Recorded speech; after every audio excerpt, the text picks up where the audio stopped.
안녕하세요. 오직 테슬라입니다. 테슬라 FSD가 이렇게 생각보다 빠르게 와버릴 줄 상상을 못했네요. 자, 첫 번째로 이 테슬라 찬님이 먼저 받으셨죠. 아마 예외적으로 우선적으로 받은 상태이고, 그래서 이분이 후기 영상들을 올리면서 사람들이 다 충격을 받았죠. 아니, 한국에서 너무나 쉽게 너무나 잘하는데, 심지어 이분이 이제 어제는 부산 영상을 올려주셨는데, 이 정도면 아무런 문제가 없겠다. 어마어마하다. 근데 그것과 비슷한 시점에 바로 이제 국내에 배포를 한다라는 얘기가 나오고, 국내에서 배포를 한다고 바로? 네. 바로 배포를 했습니다. 그래서 이미 받기 시작한 분들이 계시다라는 겁니다. 국내에서 첫 번째로 받는 그 버전이 바로 V142.1.4 입니다. 와, 미국에서는 지금 V142.2로 넘어가고 있는 상황입니다.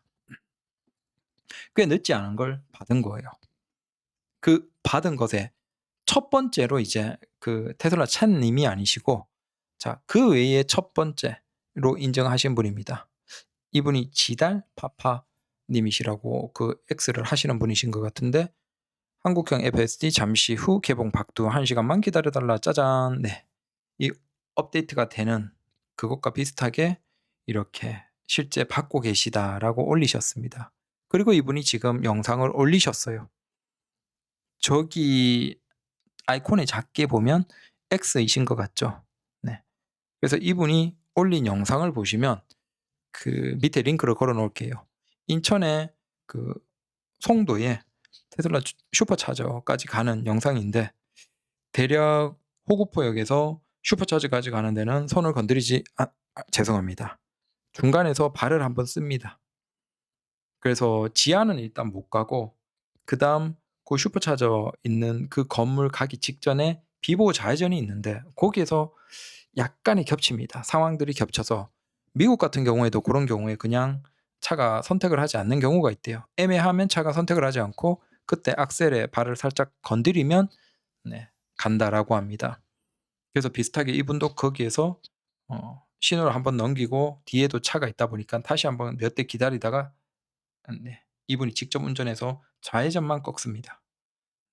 그리고 지하로는 들어가지 못하고, 그다음 지하 1층에서도 안 되고, 그다음 지하 주차장 슈퍼차저 옆에까지 가서 자동으로 주차까지 충전하기 위한 형태의 후진 주차까지 해서 그 부분은 됐어요. 사실 이 정도만 하더라도 놀라운 거죠. 혼자서 이제 웬만한 것들을 다 인식하고 간다라는 거예요. 굉장히 제한되어 있는 지하 주차장이나 그런 것도 나중에는 개선되겠지만, 중국을 보면 시간이 지나면 계속 확장되고 발전을 합니다. 그래서 그런 것도 개선이 되겠죠. 그다음 한국의 특이한 신호나 그런 것에서 시간이 지나면 점점 보완이 되겠죠. 근데 적어도 지금만 하더라도 이미 웬만한 고속도로, 고속화도로, 일반 도로들 상당수는 아무런 문제 없이 주행을 합니다.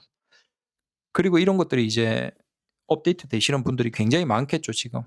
그리고 그런 것들이 컨텐츠로 쫙 풀릴 것이고, 이건 그냥 자동차가 새롭게 생겨난 것과 다를 바가 없는 거예요. 이제 이분들은 굉장히 운전을 잘하는 공짜는 아니네요. 900만 원 돈이 들었으니까. 그럼에도 대단한 운전기사가 생긴 거죠. 여기에서 아무리 어떤 장거리라도, 특히 한국은 끼켜봤자 500km가 안 되잖아요. 직선 거리로 제일 긴 거리도 하더라도. 사실상 거의 완벽한 공짜 기사가 생긴 거예요. 심지어 그 기사도 투정하지 않아요. 월급을 달라라고도 하지 않고 한 번에 그냥 900만 원만 쥐어 놓으면 아무런 지원이나 연봉이나 이런 거 필요 없이 자기가 한다라는 겁니다. 이 차를 폐차할 때까지. 이걸 어떻게 생각해야 될까? 운전하는 거 보면 웬만한 기사보다 운전 더 잘합니다. 신뢰성 있고. 그건 이미 미국에서 검증이 됐죠.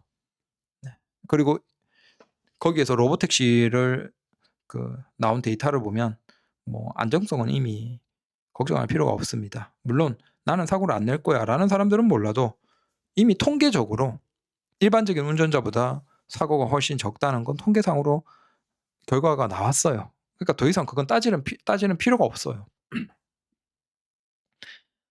이 FSD로 사고가 날 상황이었으면 확률적으로 내가 운전해도 그거보다 사고가 날 가능성이 더 높았다라는 겁니다. 어차피 내가 이동하는 그 환경은 동일했을 거잖아요.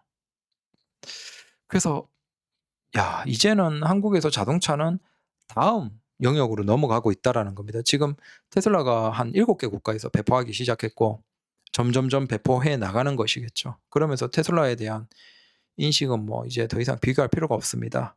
이게 다음 게임으로 넘어가고 있는 거예요. 그래서 글로벌의 자동차 회사들은 진짜 호되게 업어치기를 당한 거죠. 자, 이 게임인 줄 알았는데 이 게임이 지금 끝난 거야. 테슬라는 이 게임이 끝나고 다음 게임으로 넘어가고 있는데 지금 글로벌 자동차 회사들은 마침 또 이게 참 대비되도록 현대가 제네시스 브랜드로 뭐 GB70인가 GB60인가 뭔가를 내놨죠. 마그마인가 뭔가. 참 그걸 보면서 우리가 이해가 안 갔죠. 물론 뭐 이번 영상은 다른 차를 까기 위해서 그런 게 아니고 이게 대비가 돼서 그래요.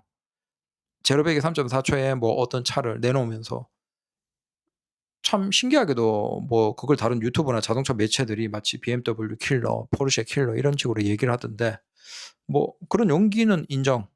근데 지금 그 게임이 아니거든. 포르쉐도 그렇고 BMW도 그렇고 노력한 제네시스도 그렇고 지금 그 판이 아니야. 그 게임이 끝나고 이제 다른 게임, 다음 게임. 자, 운전자가 운전에 개입을 거의 하지 않아도 되는 이제 운전에서 자유로워지는 그 게임으로 넘어가고 있는데 얘들은 아직도 제로백이 얼마고 그걸 치고받고 싸우고 있는 거야. 그러니까 이걸 소비자들이 바라보는 느낌은 어떨까? '아 그래? 니들이 포르쉐나 BMW로 조금 더 넘어가는 것 같아. 오 경쟁이 되네? 괜찮아. 니들 걸 선택할게.'라고 할까? 진짜 난 궁금한 게 GB60의 그 마그마가 얼마인지 모르지만 그걸 사는 사람이 얼마나 있을까? 왜? 지금 이제 테슬라 모델 SX에다가 그게 제일 저렴하게 사면 한 1억 900만 원 돈 넣고 하면 1억 3천 얼마죠. 네.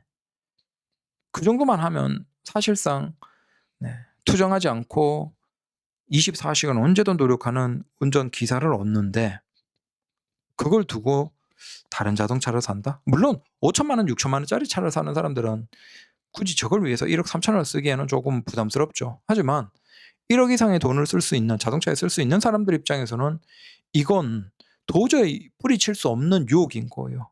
차가 자동으로 달린다? 끝난 거죠. 네.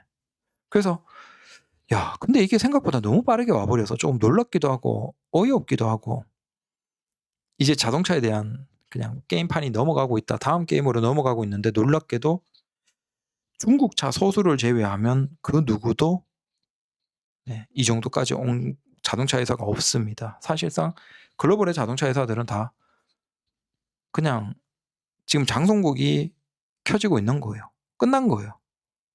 한국에서 자동차 회사가 이제 막 뭐 돈을 굉장히 많이 1조 이상을 투자해서 몇 년 뒤에 뭐 이런 얘기를 하는데 그것도 뻥카도 많아서 몇 년 뒤에 될지 안 될지도 몰라. 참고로 아우디나 벤츠 같은 글로벌 브랜드들이 자율주행에 대해서 얘기한 게 2010년 전후예요. 2009년, 8년 그때 글로벌의 모터쇼에서 적극적으로 우리가 한 2010년대 초중반에 본격적으로 자율주행이 가능할 것이다라고 얘기를 합니다. 그리고 2012년, 13년 정도가 되면 더 적극적으로 우리가 이제 웬만큼 됩니다라고 얘기를 했지만 지금도 아직 가능한 브랜드가 없죠. 네. 다 뻥카라는 거예요. 그러니까 자동차 회사들이 그냥 솔직히 자동차만 만들지 걔들은 소프트웨어의 영역에 기술이 아예 없는 거예요. 그저 부품 회사들, 부품 공급 회사들을 믿고 기다린 거죠. 근데 지금 그게 빠그라진 거예요. 그래서 그냥 닭 쫓던 개가 그냥 지붕 쳐다보고 있는 거죠. 반면에 테슬라는 욕을 먹지만 결국은 결과물이 보여줬고 솔직히 그건 배터리에서도 마찬가지죠. 글로벌 자동차 회사들이 우리가 전기차에서 배터리도 우리가 어떻게 하겠다라고 했지만 그 상당수가 지금 빠그라진 상태죠. 그나마 배터리 기업과 합작으로 어느 정도를 하는 건 있지만 스스로 뭔가를 다 해낸 기업은 거의 없습니다. 테슬라를 제외하면. 물론 이제 중국차가 있지만 중국차는 좀 예외적으로 두고. 그래서 이제 자동차 소비의 인식이 이건 뭐 패러다임의 변화라고까지 해도 되겠죠. 사실상 끝났다. 뭐 1억 미만의 차를 살 수밖에 없는 사람들은 그냥 기존의 자동차를 선택하는 그 형태로 선택을 하시면 됩니다. 하지만 1억 이상 쓸 수 있는 돈이 있다? 고민할 필요 없이 그냥 테슬라 모델 S, X에다가 FSD를 넣어서 그거 사면 됩니다. 네. 그러면 아니 대리기사만 근데 술 먹고 FSD를 쓰면 안 되겠네요. 그건 안 되는 거고. 근데 우리가 장시간 운전하는 사람들도 많잖아요. 뭐 지방 출장을 자주 가는 뭐 세미나를 간다든지 아니면 그래도 좀 시간당 소득이 꽤 괜찮은 사람들.